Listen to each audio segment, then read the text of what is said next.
we were at like Costco or something and we were getting groceries and they had one of those like fire pits there on display Yeah. and they had the little fire going. And I just thought of like a cauldron and then somebody kicked it and all these rocks fell. And my brain was like, oh, well, that could be the end of the book. And so I typed in my phone, I wrote the very last line. I won't say it. I wrote the very last line of the first book. And I was about a third of the way through it. And I was like, well, that's my goal. I'm getting to that last line. That's going to be how I end the book. How do I get there? And it was written in a Costco. Hmm. Truly iconic. Thank you. Truly, that is amazing. I love it even more now. That's incredible.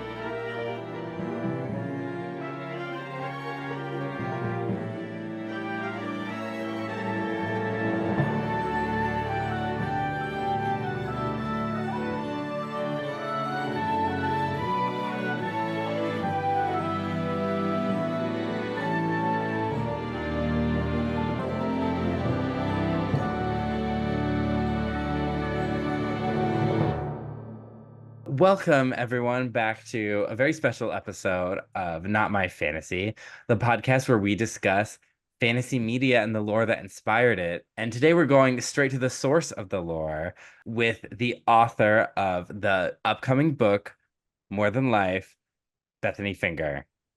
Hi. Hi. Very surreal being on a podcast for a different reason. so so Bethany has chronologically in the Earth's timeline, Bethany has been on our podcast back when we were planning to do the Cinderella series in Hmm. summer of 2023. So chronologically, you will hear her after this episode is released in her guest spot because we moved things around because of the strike. But here we are to talk about she wrote a book. I did wrote a book. You did wrote a book, incredibly impressive, Thank you. incredibly like a feat in and of itself. And the book's being published, and the book More Than Life comes out February 13th, the day Hmm. before Valentine's Day. If you're looking for like a fun romantasy read with like a touch of historical fiction vibes Hmm. and slice of life energy. I definitely recommend this book. And I'm not just saying that because Bethany is a friend of the pod and asked us on. I was like, okay, let's see how this is. And I started reading it. I was like, oh shit. Okay. I'm like very invested right away. And then I would find myself like stopping to read to then step back and imagine myself living out like whatever was happening, like I love it. and imagining like how are everyone holding themselves, like really like stopping and like breathing in each scene. I was like, it's been a long time, like I listen to more audiobooks now, so it's been a Mhm. long time since I've got to like really revel in that moment, and so that like was really fun for me, so thank you. I'm so glad that you enjoyed it because that's how it is when you're writing. I cannot tell you how many times I would call my husband and be like, okay, I need you to stand right here and move your arm like this and then just stay like that so I can write down the description. And you know what? That doesn't work. Okay, if I were to fall down like this, how would you catch me? Let me write that scene. So as a writer, like that's a lot of what we do is trying to act Yeah, it in real life to see like, well, how would we describe that in words? What would that look like visually? almost like rotoscoping and animation where you Yeah, have yeah, people act it out to see if it's real. absolutely. And that's smart because I do sometimes read descriptions where I'm like, what? How did they move like that? You're You know like, what it is for me is it's Twilight. Go back. No judgment on Twilight. It has its place in the sun, don't get me wrong. mhm. I did a reread not too long ago and still the same. Um, but if you go back and reread that first book with the car accident where he saves her life and tell me if you have any idea what's happening. Okay, that's hysterical because in February we're doing Supernatural Romance months, and so we just did Twilight. Oh, I And wish I could have been there for that one. I tried to listen to the audiobook. Hannah listened to the whole thing, but I was like, I gotta tap out. I The could audios not. are not great. They're not where it's at. Sorry, Ileana Kadushin. Who cares about that? Plenty of people have talked about Stephanie No, Meyer. but it is one of the reasons that as a writer, I put a lot of like effort into details like that because I remember reading books like Twilight and I've read books since Twilight that have a similar expository description where as the reader, I could read that passage 2, 3, 17 times, and I'm still not entirely 100% sure on the logistics and physicality of everything that happened. I mean, I will never forget. This was like a one chapter fanfic written by probably like a kid, but I will never forget when someone used British as like instead of said, because the person had an accent, he Britished, which honestly iconic. Shout out to that person Yeah, I if you're kind of out like there. it. Yeah. I kind of like the vibe that it gives off. So, More Than Life is like a romantasy Hmm. nautical adventure. You mentioned in your epilogue that this was a grief project for you. Yes. How did that evolve into a novel, or like how was that journey for you? So it kind of has two origins. I lost my father very unexpectedly. And I was very close to my father. It was probably a definition of a daddy's girl kind of thing. Um, and I was struggling a lot, and my siblings were worried. My husband was worried. My bonus mom was worried. And so I spoke with a grief counselor using an organization called BetterHelp.com. Highly recommend. They matched me with somebody in a couple of days, and I was able to speak with that person. And they got to know me like very slightly. It was a very surface level conversation, but the gist of it was like, if you're a writer and you're overwhelmed, just write something. Mhm. And eventually I did. I wrote what happened when I found out. I wrote what happened at the service. I wrote, what it was like to take care of my siblings, what it was like to take care of my bonus mom. And chapter one of this book is almost identical to how I responded to the situation. Oh, Right down to me losing my voice, couldn't speak for 3 days, didn't have any voice left. oh my So gosh. the second origin is I've always been a writer, and in my phone have random tidbits of information, a thought here, an idea there. And one day I was out for a walk, and I don't know why, because normally when I go for a walk, it's music, it's a podcast, it's an audiobook, it's a drama on I really like audio dramas on YouTube. But for whatever reason, this day I was like, I'm just gonna walk. And I had this idea for a conversation between two people where one person would say, I know it sounds improbable. Another person would say, no, it's impossible. And I don't know why that popped into my head, but by the time I got home, I was like, who are these people? Why does one of them Yeah. think things are possible and one of them has no belief in the impossibilities of the world? And eventually I came back around to those two chapters that I had written, that chapter about my Mhm. life, and I was able to connect it to the story. And then it just became all these questions like, well, what is this impossible thing that they're having a conversation about? And because I had already attached it to my father, who was a sailor, I sort of attached it even further. And I was like, well, why do people become sailors in the first place? My dad wanted to travel the world. And as a child, he was obsessed with Lemuria and Kai and Mahu and Mhm. Atlantis and every other lost civilization that, Yeah. you know, was is all myth. We have no proof that it ever exists. But Until it's still someone finds it. right. It's still fun. It's only impossible until somebody can prove otherwise. Yeah, That sort of generated this whole book. And actually it started as contemporary, but really. there's too much science. Yeah, that's a lot of. There's too much science. And I thought, I don't know why, but I was writing a scene where she was like walking downtown to like a bank or something, and she like needed a hotel and she was at a coffee shop. And for some reason I typed in that the waitress called her Milady. And then I was like, why would she call her that in 2023? And I was like, maybe it's not 2023. Um, Ooh, and then the book wrote itself after that. wow. Everything just kind of came together. I mean, that's a pretty amazing inspiration story. I mean, I find as a someone who writes as well that like putting your feelings into characters sometimes helps you resolve it yourself because you're like, well, if Delia like can get through this, so can I, Yeah. you know, and Yeah. you give yourself that, and you could feel a realness to it that also felt like these characters didn't feel like self inserts either, you know, it's like they felt very real, but there was very they felt like their own people, but there's a very realness to the emotions. And those first scenes, which I would guess is only a minor spoiler because it's like the opening of the book, Right.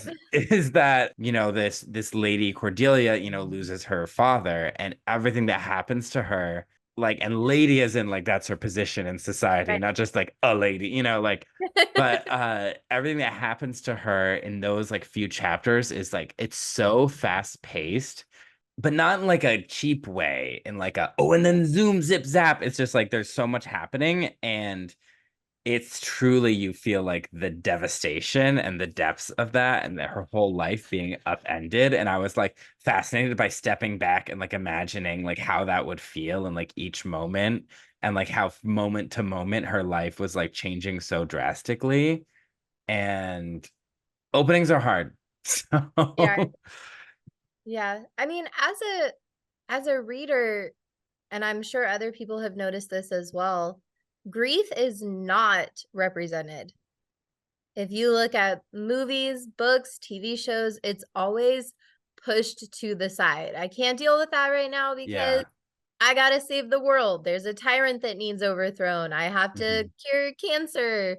The Crave series does it beautifully. Tracy Wolf, where her character says, like, I'm gonna put that in a folder called shit I can't deal with right now.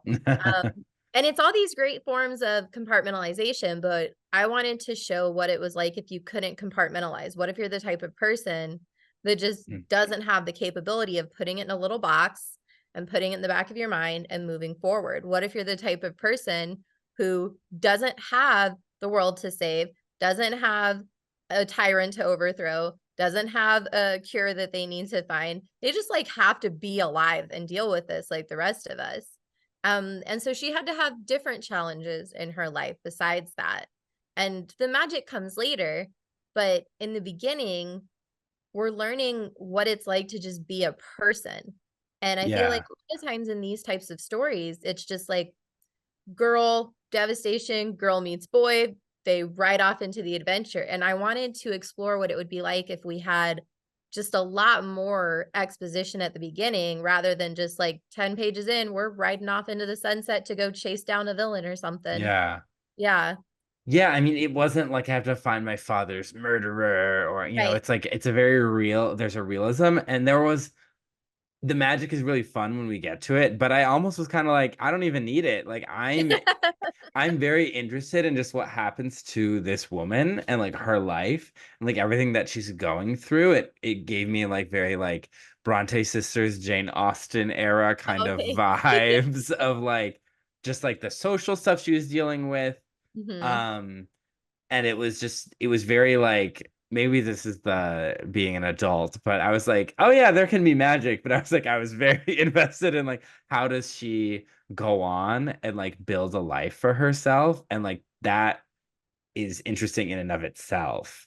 I guess as we're talking about that journey, what character did you feel like surprised you as you were writing them? Because sometimes like characters will just take you in Yeah. directions where you did not see them going. I think I think Theater Mid was a really big surprise. Um, Yeah. in the beginning, he was like, "Oh, the guy in the back looks kind of grumpy." But by the end of my first draft, I was like, "There's got to be something else. Like, why is he grumpy? Why does he have this limp? Why does he whistle when he thinks no one's listening? Like, what Yeah. is with this old dude?" And then I was like, "What if he's not old? What if he's like 35, but like because he's so grumpy, people treat him like he's a grumpy old man, even though Yeah. he's like 20 years younger than Gladys?" So Dietermid really took me by surprise. I was not expecting him to be a character that I think by the time we get to the middle, to his big Yeah. like, heroic scene, like I just adored him at that point. Like him in his little in his bedroom, like doing a puzzle in the middle of a blizzard, like was just the cutest scene for me to write. I mean, you almost feel that in a story because it's almost like for Cordelia, like he's not, he's just kind of in the background. And then as he grows into a bigger place in her and Jazz's life, you know, like we as readers get to see more of him. Yeah. And yeah, and then he's like, you're like, oh, he loves puzzles, and like you start to like piece together who he is. And that kind of like that I really loved like this. I mean, we were talking before we started recording. I love a tavern. I love a tavern setting.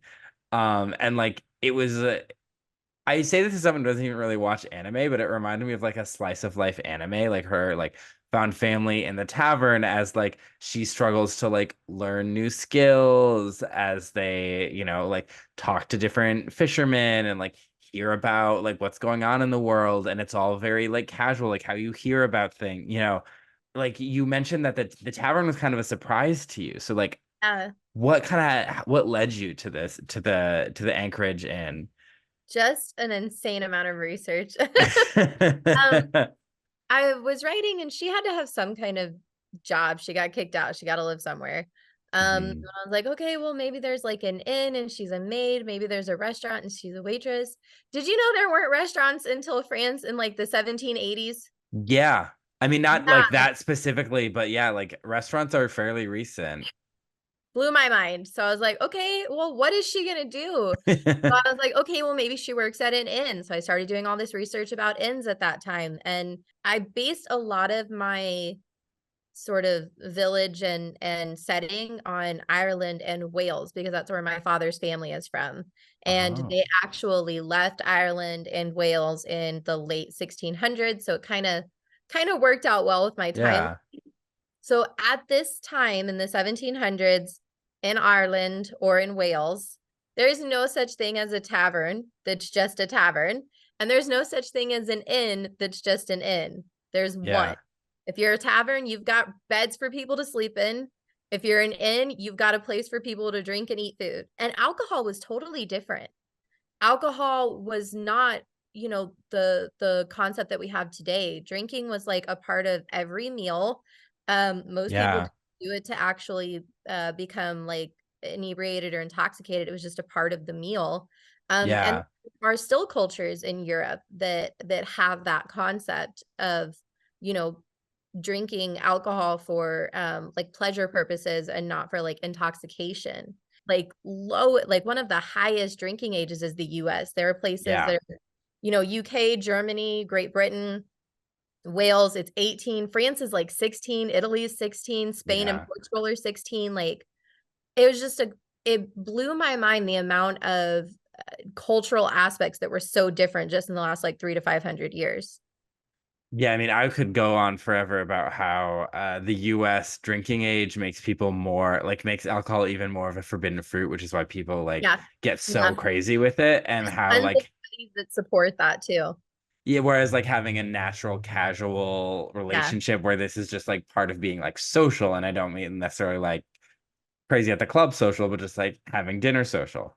Yeah. I also enjoy getting crazy at the club, but I also you know, enjoy like a tavern, like just hanging out, chatting, you know, like you're not there to get drunk, you're there to be social, to talk to people, to relax. Yeah. And that concept is still existing. I grew up in a town of about 7,000 people in the Midwest, and people still go to the bar, you guys. I don't drink. I don't have a problem with drinking. It just makes me really sleepy. Like half a glass of wine and I'm out. So I don't really drink. But if I wanted to hang out with people, I'm going to the bar. We're going to play pool. Nobody's really drinking. We're going to eat the cheese fries. Yeah. We're always going to get the cheese fries. We're going to I play mean, I love pool. a We cheese fry. might play darts, but where else are you going to go in a town that small if you want to hang out with like people, especially people like peers or people in your own class? And, Cordelia grew up as a lady. So if she were Yeah. to, go out somewhere, it's going to be a ball, it's going to be a party, it's going to be a social gathering, it's going to be an etiquette training thing. It's never going to be just like her and her friends getting a drink down the street.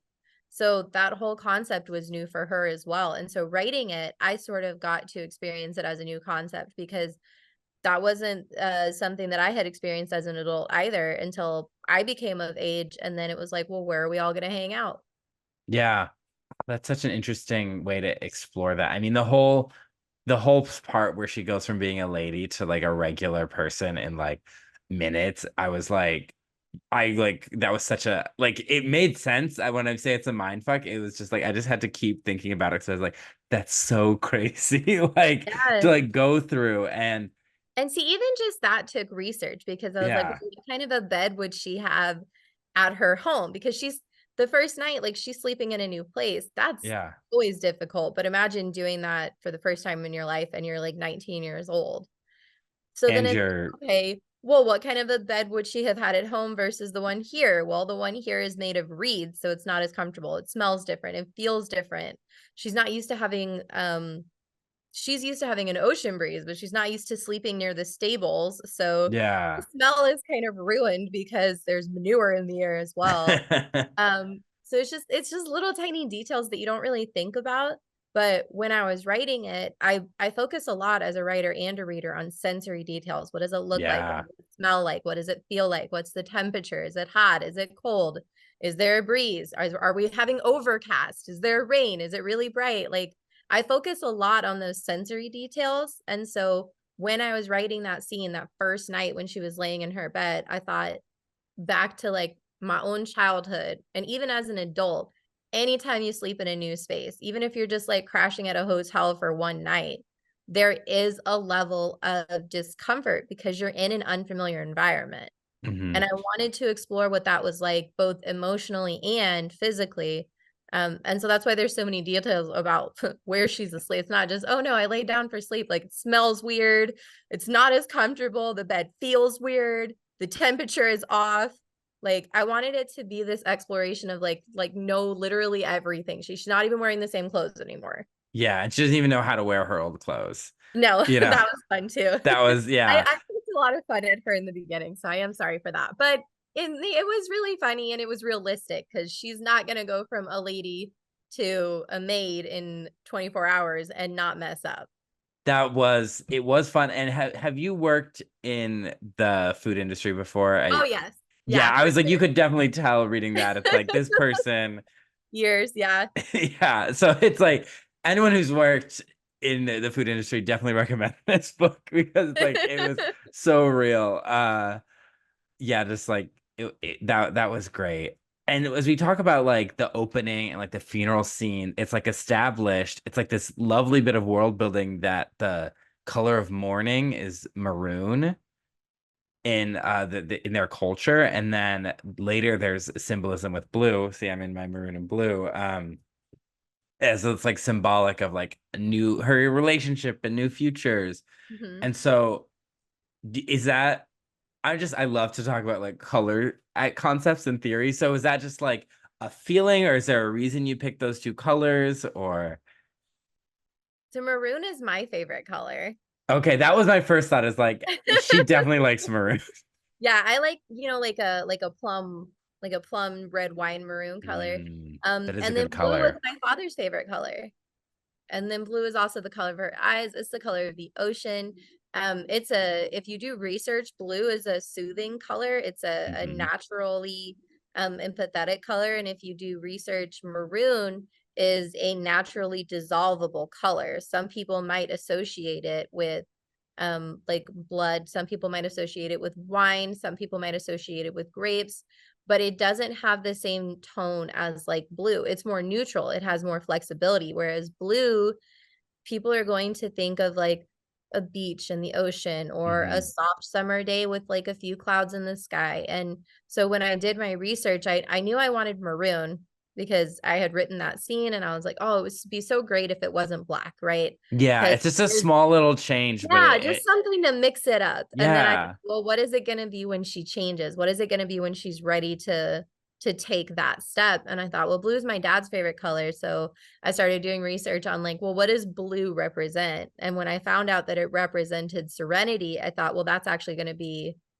the perfect color for her to go to next. Yeah.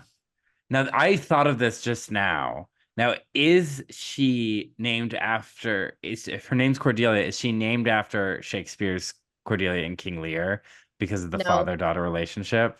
she is, and the name, her name means daughter of the sea. Oh, and Lear means sea, and she's the daughter Mhm. of King Lear. Okay.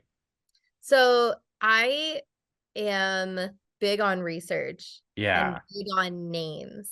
Hmm. Names in my books will always have meaning. If you are reading one of my books and you find a character, go look up their name. Look up the origin, look up the etymology, look up that time the time that it was popular, because guess who else did that? I did that. I did that with every single name. Cordelia means daughter of the sea.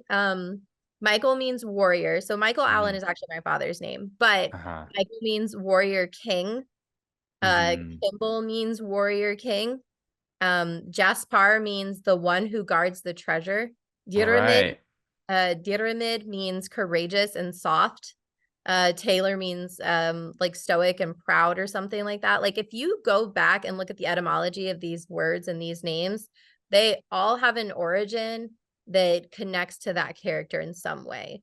So none of the names are accidental. I mean, I definitely feel like each character's name perfectly fits them. Thank you. So, yeah, it's I always think of, because there's also that line in Anne of Green Gables, like, my name is Anne with an E, but I'd rather be called Cordelia. Yeah. And it's like it's just the perfect name for a fantasy adventure. Yeah.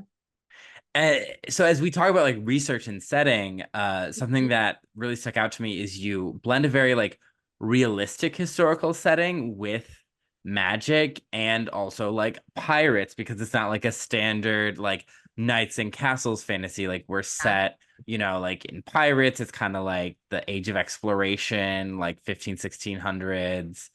And there's magic and a magic system, and it's not, I think some people put it like, oh, there's a lot of discussion on magic systems and what magic needs to be in a Yeah. story.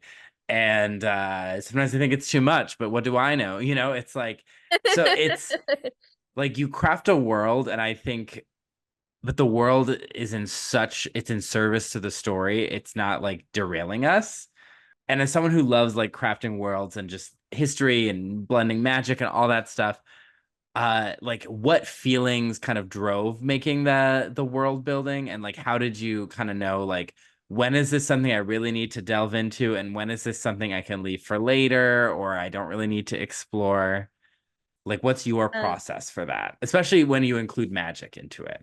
yeah, magic was not originally on the table. The first draft was about 70,000 words. It was a nano project. Hmm. And there was no magic. And then during the editing process, I wrote a scene which actually got cut. So it's okay to spoil. R.I.P. Yeah. Um, but I wrote a scene and they were on a boat and they needed to cook the fish. And for some reason, I thought, wouldn't it be cool if he could like point his finger and like a flame came out and they could just cook the fish? And then I thought, well, I can't do that because there's no magic. Oh, what if there's magic? So then the whole first draft had to get really funneled through so I could try to figure out, is there a way to put magic in here that still works organically with the story? I personally feel like one of the things that made Harry Potter so Hmm. magical and such a good classic was that it's a coming age story of a boy who just so happens to live in a magical world. It's not a story about magic. And I Yeah. think that kind of visual concept has carried through with readers and writers of our generation, because if you look at authors like K.M. Shea, like Tracy Wolff, like Chakaria Levy, if you look at authors like that, their world building, it's not to the extravagance that what we might have seen with, for example, Lord of the Rings. It's like, Yeah. oh, yeah, there's magic, but it doesn't have to be more of the story. It can just be like, there's magic, but the story Yeah. is something different. And so a lot of my inspiration came from an author named K.M. Shea. You can find, she's an indie author on Kindle Unlimited, but she's brilliant. But she wrote this series called the Timeless Fairy Tale series, and it's great because the whole series has magic, but it doesn't matter. They just happen to live in a society with magic, and the magic plays a part sometimes. Yeah. When you have to, like, when somebody needs to be rescued, it's there. When Yeah. when you need it in the story, it's there. But the story is not about magic. It's just that they live in a world that happens to have magic in it. And I thought, Yeah. if I'm going to write a historical fantasy, I want it to be historical first, and fantasy second. Yeah. You could really feel that because again, like I was like, I didn't even need like, oh, when does the magic come in? I was just kind of like, yeah, I'm here for this woman's story and this man's story, and like, what's this mystery? And I'm like, I'm excited to see when we get there, but I'm like, all right. And then when the magical elements start to appear, I'm like, I've had gotten so used to this world and these characters that it's like Cordelia, I'm just kind of seeing some of this stuff for the first time, and I'm kind of like, oh, what is this? Like, I have no idea. And now I'm intrigued because it wasn't all dumped on me at the beginning. Yeah. It's like I really got to feel for the people who live here. And so if something's gonna go wrong, now I care. Because they're not just people like Yeah. flying in the sky, like shooting magic at each other. It's like I know like the intimate details of like how hard it is when there's like a blizzard for these people. Like, and like, Yes. to get to a childbirth, to Yeah. like shuck oysters, to like do all the things people need to do. And it's like, and now someone's gonna try to like blow stuff up and take over the world. Like now they have to Yeah. deal with that. And so the stakes, you feel like the danger. And there is a great kind of like treasure hunt, pirate mystery that really goes some unexpected places. So you mentioned so KM Shea, it was a top inspiration. Like, do you have any other people you think of as like top inspirations as authors or creatives or concepts from different things that really like stuck out to you and you're like, I want to use that in a new way? I definitely liked the world building concept from KM Shea. I definitely, and I highly encourage readers to check out her stuff. But I liked the way that she had her world building set up because it really was just like, oh, it just so happens that there's magic in this world. It doesn't really matter. And I wanted my book to be something similar because it started out with no magic at all, and I didn't want to have to rewrite the whole thing. Um, so I think in Real. terms of inspiration for everything else, a lot of it just came from the lives of the people I knew or lives of people I've heard of, like the chucking oysters scene. Yeah. The actress named Melissa McCarthy, who many years ago I watched her do an interview where she said that her first job she didn't know you needed a knife, so she chucked oysters by hand and she screwed up her little fingers. And so when I was writing about all this crazy stuff that Cordelia had to adapt to, I was like, oh man, that would be a good scene. And I just wrote it. So some of it just comes from random tidbits of information that I have in my life that I'm like, that could go in there. That could be fun.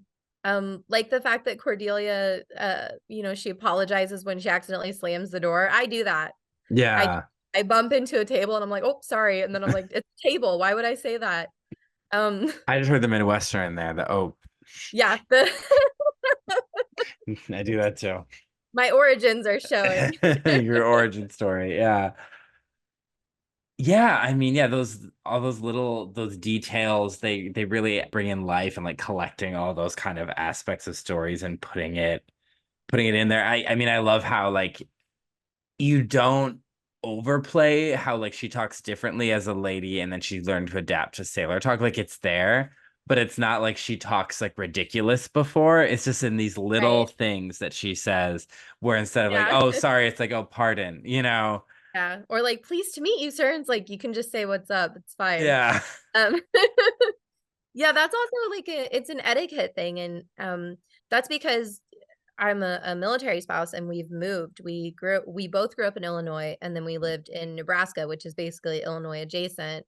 And then Yeah. we lived in Mississippi, which was very different. And now we live Yeah. in Nevada, which is also very different.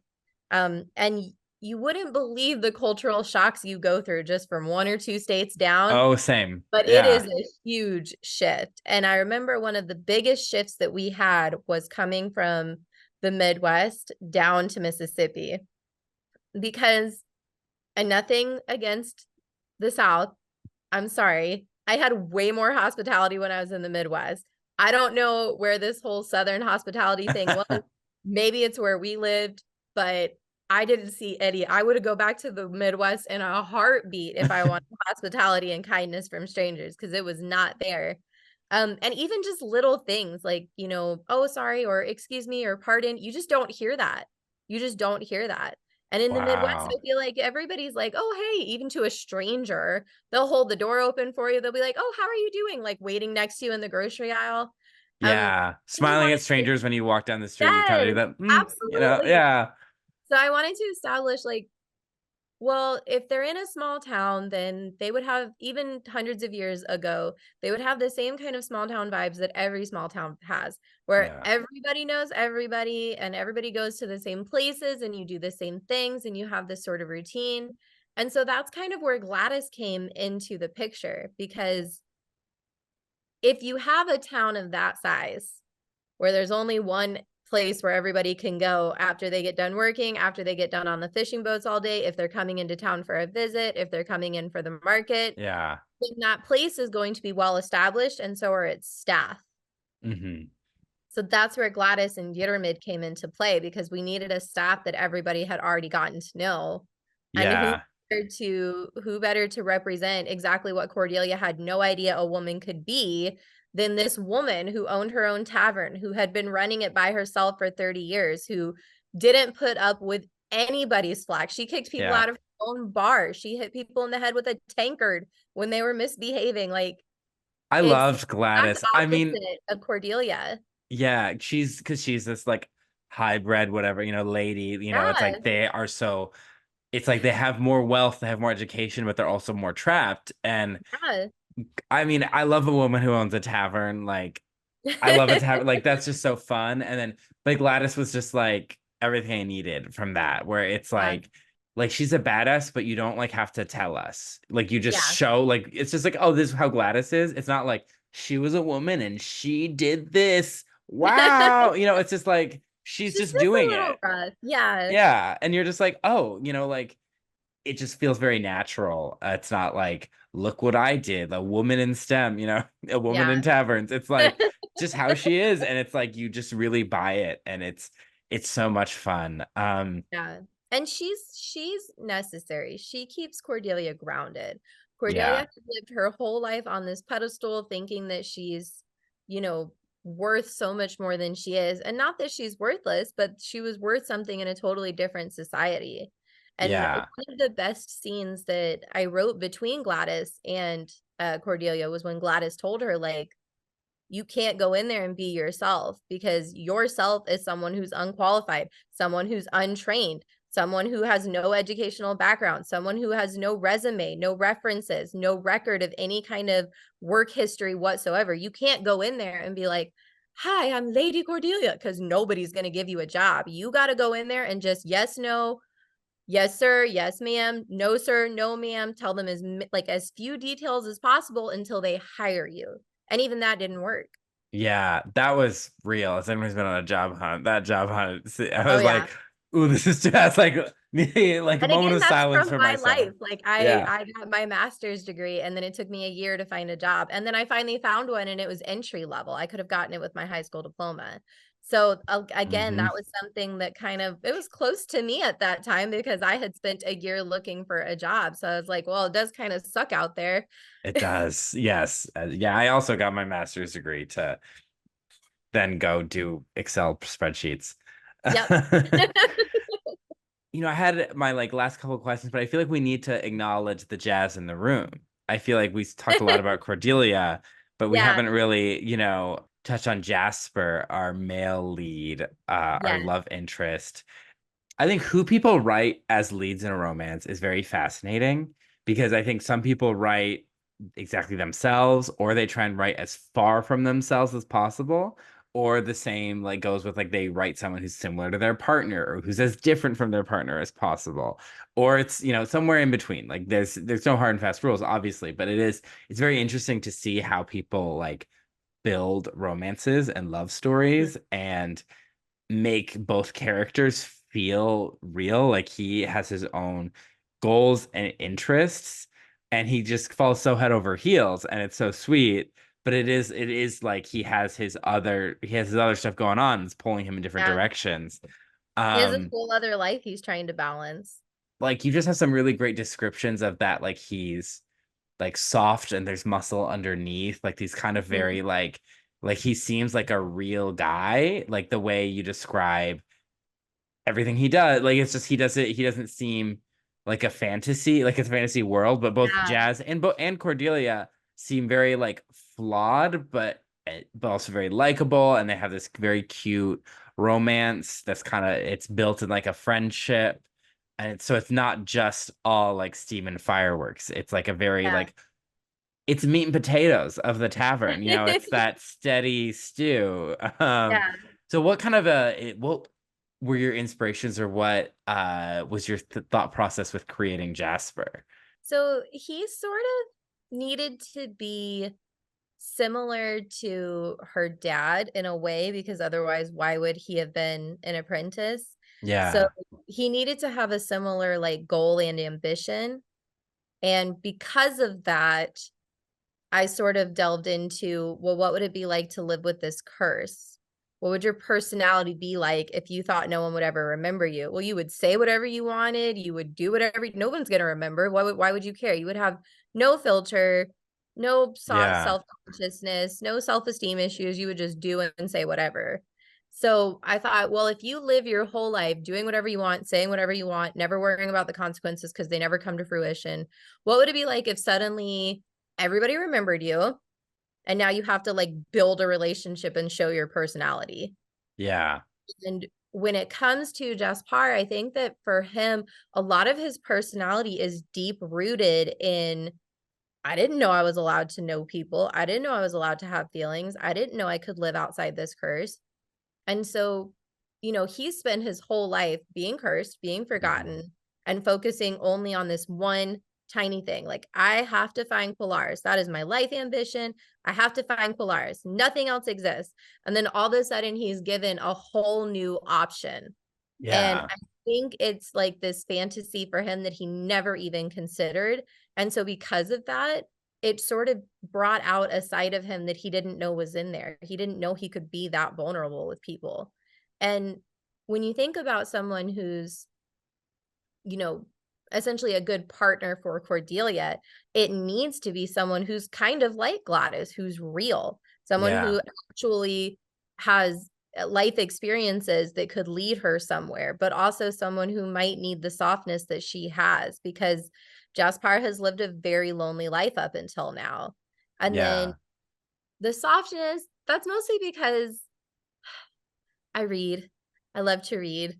Somebody please write me a romance where the guy does not have a six pack. Come on. Come on. They Yeah, every single one, even if the girl is like body inclusive, they're like, but he still had a V and a six pack. I'm like, we don't look like that. People do not look like that. I mean, I did date someone who's a very lovely guy, great kind guy who looked like that, but he never ate. And I was like, you know what? I can go a long time without eating, but after like 6 or so hours, we're walking up and down the beach. It's like I want to eat something. Yeah, I I need a can't. corn dog or something. We got to stop somewhere. Yeah, it's like I don't. I gotta eat something. So I was like, Yeah. Well, also I- you have to think about, back to the research portion.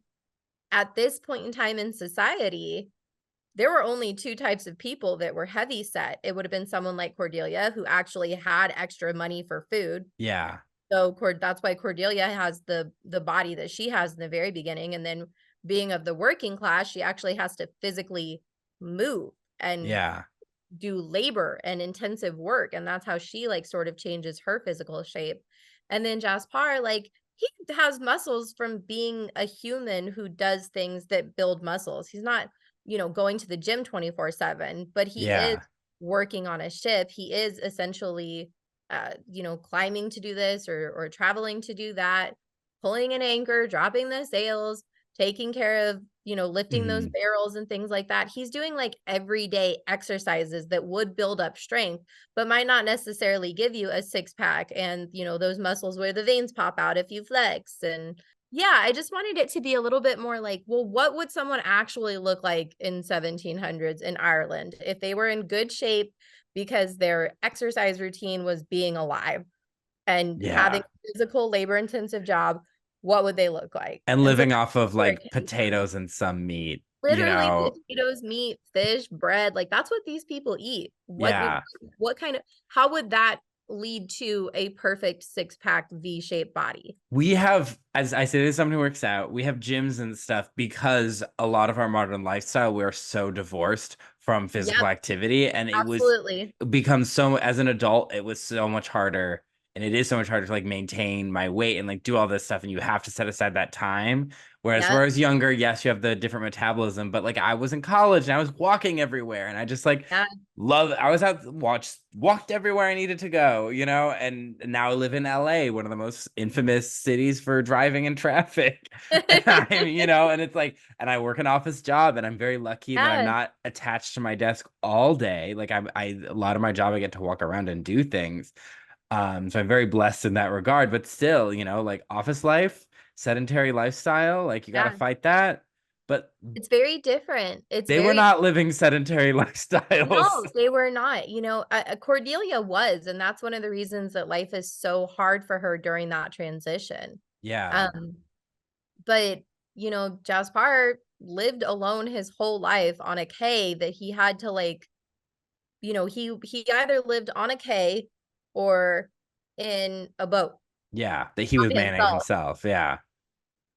Anybody who's ever manned a one-man sailboat by themselves, tell me how you do that 10, 12 hours a day and you don't build up some muscle. It's exhausting for like 20 to 30 minutes, like let alone going from one country to the other or one shoreline to the other. So I mean, even the brothers were like, they were really fun to write too. But even Yeah. the brothers were like that. Marcel was like that. Marcel was this big, Oh, the huge, blacksmith. yeah, Yeah. he's this big, huge guy.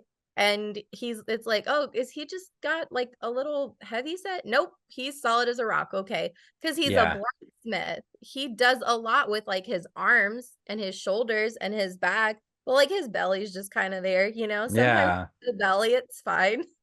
I mean, It's that's just the so hardest many part different to. body types. I wanted to try and like visualize like what does a real world look like? And if I were to go to like Olive Garden or Ruby Tuesdays or Red Lobster or something, and I were to sit down and just watch the people that came in and out, no one would have the same body.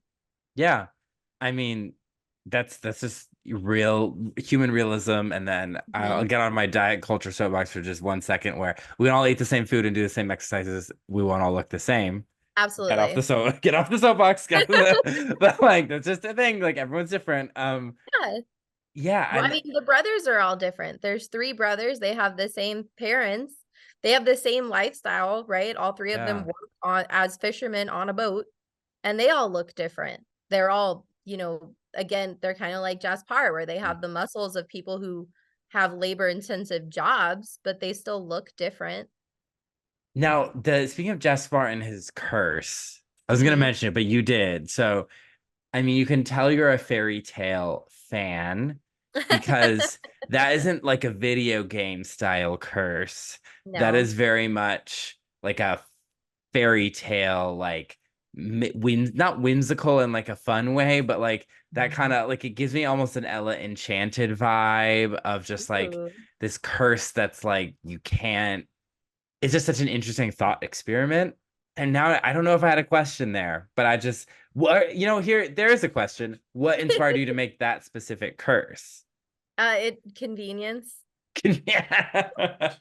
The He truth had, comes out. he had to be this apprentice, but no, it's a surprise that they know each other. So she couldn't know that her dad had an apprentice, but then someone would have known. And Yeah. so while I was writing it, I wrote a scene that ended up getting cut, but while I was writing it, I sort of had this thing of like, how come I've never heard of you before? If you used to work with my dad, then like, why weren't you at the funeral? Why didn't any of the sailors know you? Why didn't so and so know you? Like, if you knew my dad, why didn't anybody else know you? And I sort of had this idea of like, well, what if nobody knows him? Yeah. And then it Oh. kind of just trickled out from there into this thing where it's like, well, maybe that's how because I knew I wanted Atlantis. I knew I wanted Mm. Lemuria. I knew I wanted there to be a mythical island. And so once I thought, well, what if like nobody can remember him? Nobody knows who he is. I thought, well, that's how he's connected to Atlantis. That's how he's Yeah. connected to this island. There's my connection right there is this guy can't be remembered. There's some kind of curse and for some reason it's linked to this island and that's how the story of the lost captain came to be. And I did love when we got that. It was the way you position the lore dump. It's like some books, it's like you try and like, oh, let me get through that. And this, I was like, oh, okay, what's going on? It's like I didn't see this coming, and this is very. original. So I really did enjoy that That was a reveal. fun scene to write because as a librarian, as a storyteller, as a writer, there are so many different types of storytelling, and oral stories have so much magic in them, especially when Mhm. they're told by a particularly talented narrator. Yeah. And I always think back to, I guess we could, I guess Twilight would be a good example with Billy when they're telling the campfire story. He has that beautiful cadence to his Mhm. voice when he's telling the story, and you can really picture it and hear it and feel it and think about it. And if you sort of pull yourself out and lens it, he's just a guy saying words, but there's so much more going on. Oh, you And can, kind of I've what I been wanted wrapped that up in a, story to be. Yeah. yeah. Yeah, when you're wrapped up in that moment and then like the Yeah. moment they stop, you're like, no. No, it's mesmerizing. And I when I first thought of like, well, there has to be some kind of curse, I thought, well, is it really just like, oh, by the way, there's this curse, or like, is there a real story attached to it?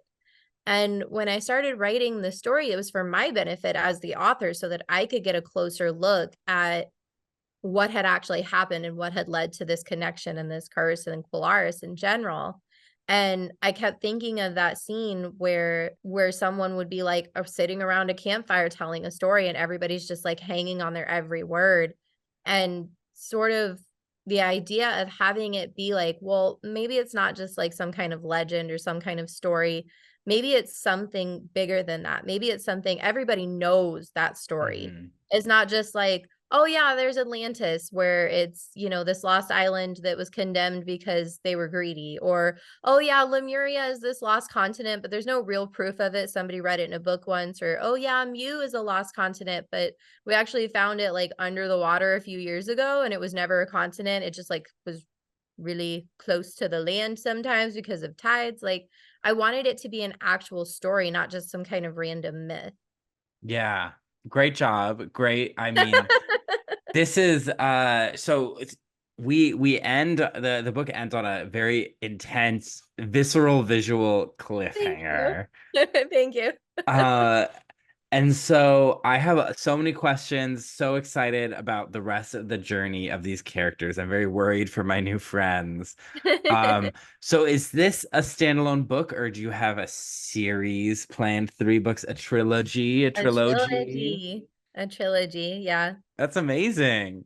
I'm so excited because I wasn't sure, I didn't know if it was a trilogy when I was reading it. And then I was like, Yeah. Can you there's imagine if that was the end of the story? Oh my goodness. by that point I was like, okay, I know there's gonna be more. Like there's Texting her just like, "What?" yeah, I would have been if you said no, this is a standalone, I would have been like, excuse me? The amount of times my mother has demanded that I give her the second book just so she can figure out what happened. I so that is amazing. I'm so excited to see where everything takes them. No, that was an accident too. The I was cliffhanger? yeah, I was we were at like Costco or something and we were getting groceries and they had one of those like fire pits there on display Yeah. and they had the little fire going and I just thought of like a cauldron and then somebody kicked it and all these rocks fell. And my brain was like, "Oh, well, that could be the end of the book." And so I typed in my phone, I wrote the very last line, I won't say it. I wrote the very last line of the first book, and I was about a third of the way through it, and I was like, "Well, that's my goal. I'm getting to that last line. That's gonna be how I end the book. How do I get there?" And it was written in a Costco. Mhm. Truly iconic. Thank Truly, you. that is amazing. I love it even more now. That's incredible. If you could give three random words to give people like, and this is what's coming up in this series, Oh! three random like Wait, do they have to be real words, or can they be words that I made up for the purpose of these stories? they can be those. It's Okay, whatever, because I okay. don't want to like force you to give spoilers or Right. anything, so it's like whatever you are comfortable with and you think would Just interest 3. people. Okay, Yeah. okay. I'm thinking. Hail and sickness. Hail and sickness. Hail and sickness. I'll let you guys go figure out what that is. It took me a really long time to come up with it, so if you guys figured out, I'm very impressed. Hmm. Now I'm thinking. Rock bolter. Rock Bolter. Rock bolter. Hail and Halen. sickness. Rock bolter. And Lighthouse of Arcleanion.